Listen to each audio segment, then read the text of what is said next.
What's up, y'all? It's Dr. Paul with a comic book mail call for Liberty Hill Comics, where I share my passion and over 40 years experience comic book collecting, investing, and conservation with you. Today, we're opening two very early Silver Age keys that I've never owned before. Both are double first appearances and are quite rare by Silver Age standards. I've been hunting both of these comic books for decades and finally found some entry-level copies for what I thought were compelling prices being offered by the same seller on eBay, so I decided to pull the trigger. I'm really looking forward to sharing them with you and appreciate you joining me here today.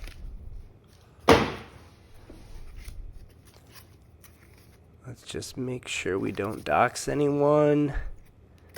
Right, and there we go. Look at those couple of beauties. I really do enjoy buying raw comic books. Well, what are they and why should we care? This is Flash number 106 by John Broome and Carmine Infantino.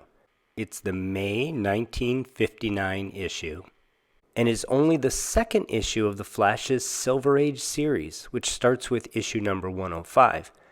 Picking up where the Golden Age series left off. It features the origin and first appearance of Flash's Rogues Gallery mainstays, the Pied Piper, and Gorilla Grodd, who was introduced in what is now called the Grodd Trilogy, which starts with this issue. And this is Flash number 110, also by John Broome and Carmine Infantino, cover dated January 1960. It also features two stories. The first features the origin and first appearance of the Weather Wizard, another member of the Flash's Rogues Gallery, and the second story features the first appearance and origin of Kid Flash Wally West. DC kicked off the Silver Age with the publication of Showcase number 4, featuring the new Flash Barry Allen in 1956. The Flash was featured in 3 more issues of Showcase, number 8 to 1957, and then numbers 13 and 14 in 1958, before getting his own self-titled comic book in 1959. The Silver Age Flash series started with issue number 105, to pick up the old Golden Age numbering from the anthology series Flash Comics that had ended with issue number 104 a decade prior. The Flash was Julius Schwartz's flagship superhero title in the early Silver Age. John Broome and Carmine Infantino were his A-team writer and artist, and over the next 5 years they created one of the best rogues galleries in all of comic books. And these 2 issues are some of the biggest keys because they're both double first appearances with origin stories. So let's do a walk through this issue number 106, see just what kind of state this comic book's in. Obviously I have clean, dry hands. I pull it out of the bag. I had already removed the tape, so I pull it out with the board to support the comic. First impression is this one presents quite well in the ballpark. I think it was advertised as fine minus, so 5.5. I believe that ballpark for sure. Beautiful paper quality here. This small water spot here is the only stain I see. No significant tanning. Consistent paper color quality from top to bottom. In the Silver Age, you got these splash pages which leapt ahead and gave you something to be excited about, presumably a scene within the story that you are about to read. Here we have a gorilla. The John Broome writing and the Carmine Infantino pacing are really phenomenal. John really had an understanding of this character, having started writing in the Golden Age, and obviously having a really strong editor in Julie Schwartz. Carmine Infantino, of course, is the definitive artist on Flash and pioneered some of the visual effects that make it look like he's running fast. He was, of course, one of the greatest creators of the Silver Age, eventually became an editor, art director, and ultimately was even publisher of DC Comics, which is incredible from his artist background. What is your brotherhood quotient? Take the test, find out what your BQ is. Had really great, sort of corny features in the early Silver Age, like these, the Flash Facts and the Brotherhood Quotient quiz. So in the story, we get the introduction of not only Gorilla Grodd, who's our antagonist, but also Solovar and Gorilla City. And this is just in the first story of this book. So really laying the foundation of Flash's entire mythos. Centerfold has beautiful staples.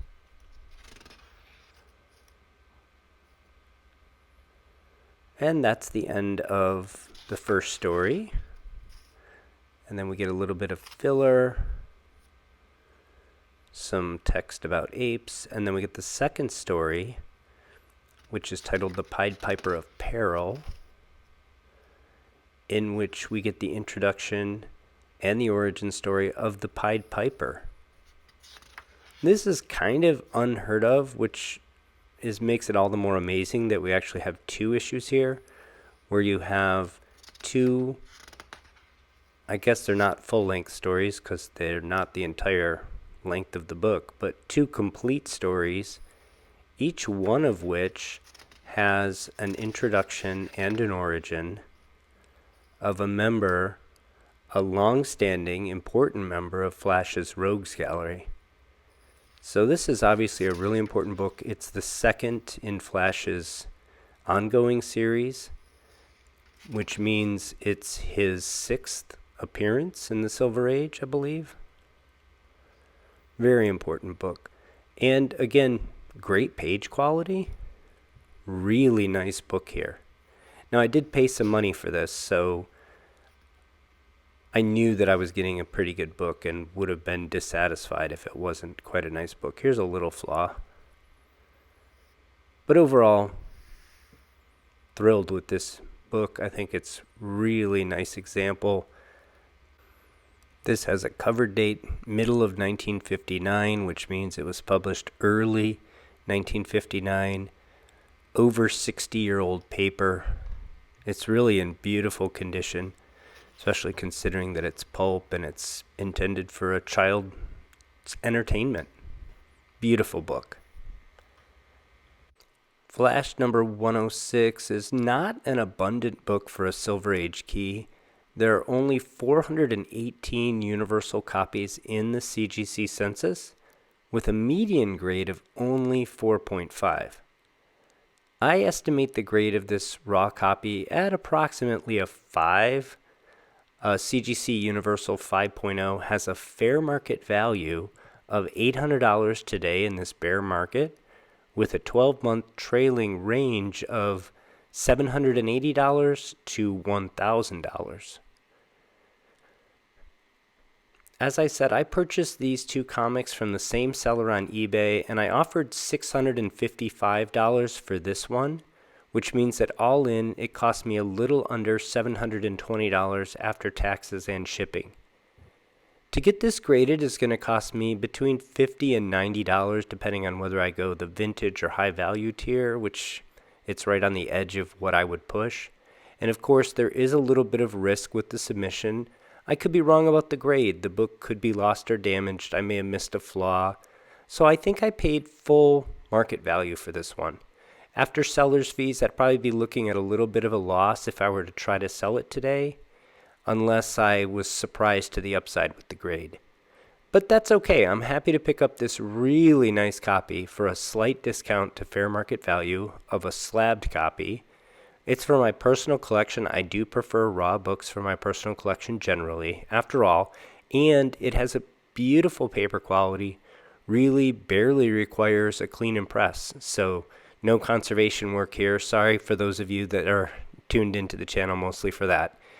This is just such a difficult book to find a nice mid-grade, even at fair market value, that I'm happy to put this in my early Flash Silver Age collection at this price. Alright, let's have a closer look at this copy of issue number 110. Again, support that book with the backing board when you remove it from the bag. I had already removed the tape. Make sure you have clean hands. This particular copy has seen a lot more action than that copy of number 106. It's got more wear and tear. Somebody has taken a marker and written a capital B on the front cover. The paper along the spine is a little bit weak. I'm not really comfortable opening it all the way. And you see there's quite a bit of tanning on this cover. Furthermore, it's been exposed to some water. So the water's created some tide marks and moved some of the tanning around. So it has this blotched look. This might be a good candidate for some conservation work. The first story has the introduction of the weather wizard, as we mentioned. And you see here on the first wrap, we have a tear. The paper is there, so that's good. Staples are intact, but the spine is a little weak and the paper's ripped around the staples. There's also a water stain on this first wrap as well. We'll have to watch and see if it goes further into the book. Everything I said about John Broome and Carmine Infantino for issue number 106 is obviously still true here. Just beautiful pacing, layouts, the draftsmanship, the professionalism with which all of the details are shown is really something you don't see in a lot of comic books today.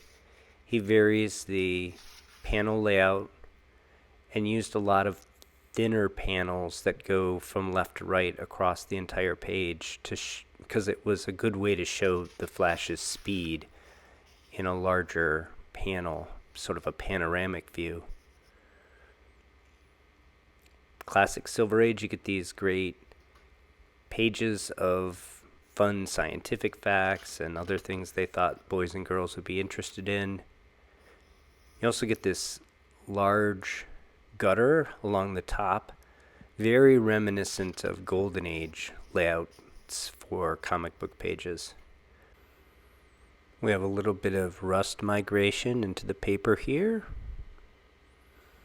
Not unexpected because we knew we had water damage on this book.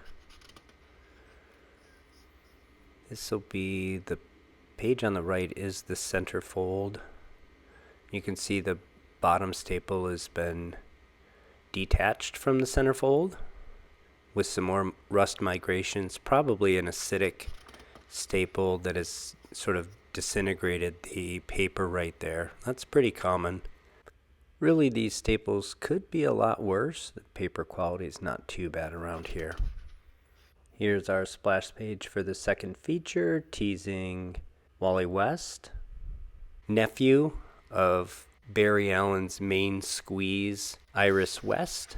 And Barry wants to impress him. He's a good kid. And so he wants to show off. He races in front of him at the police station and becomes the Flash faster than Wally's eyes can follow. Unfortunately, or fortunately for Wally, as he's showing off the bay of chemicals, lightning strikes the chemicals and bathes Wally in the same fashion that Barry was bathed. Wally has been gifted with the Speed Force, as we'll learn many decades later. And the Flash bestows a costume. Initially, it's an exact copy of the Flash's costume for Kid Flash. Here, I found some debris in the book, so I'm just going to remove it with my spatula here. The Flash is busy, so he leaves Kid Flash alone, and some antics ensue, and Kid Flash gets up to some solo heroics in his first introductory tale. One of the other things I find really charming about the Carmine Infantino art on the Flash is the Flash and Kid Flash here, they look very athletic, they look svelte. This is a few years before all of the craze in bodybuilding and the rampant use of steroids in that sport and the muscle-bound heroes that we get that persist to this day. And obviously, this is a good look for the Flash, and so I don't think anyone quite recaptures this ever. Little paper damage there as well. This back cover similarly tanned to the front cover, which obviously we would expect. Interior paper is actually in pretty good shape other than that one tear that we noted on the first wrap. So this book could, I think, benefit from a very light, and I mean you'd have to be quite gentle, conservation. We could do a wet clean of this page to remove that tanning. By this page I mean the cover. And I think potentially, here's another little flaw, a little tear here, and the tears in the edge. I think you could keep a universal label if you were really gentle with it. I think this one was fairly assessed by the seller at 3.5. That's right where I would put it. But I think this one has some potential to create some additional equity for us if we wanted to do a conservation. I think removing the tanning, the tide marks, the water stains on this cover, there's a lot of upside. And then, of course, removing that B off the front, which is certainly no guarantee, but if we could successfully remove that B off the front, I think we create a lot of equity in this book as well. So a lot of potential upside. We'll talk about the fair market value of it in a moment, but a lot of potential upside in the equity, I think, of this book. Flash issue number 110 is only slightly more abundant in the CGC census at 615 universal copies. The median grade is also slightly higher than it was for 106 at a 5.0. I do estimate our copy at 3.5 just as the seller advertised it, with upside potential if we could remove those water stains and the marker from the front cover.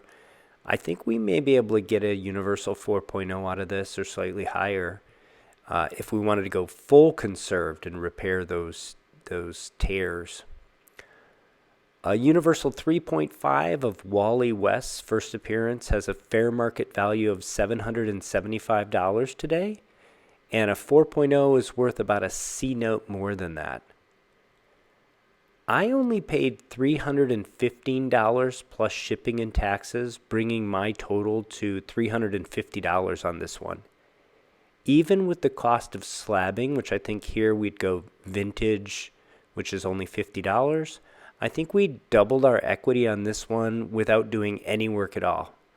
I'm very tempted to have a go at that blue letter B on the cover, which could potentially unlock even more equity, although it's not without a few risks. This paper is old and a little bit weak, especially on the spine.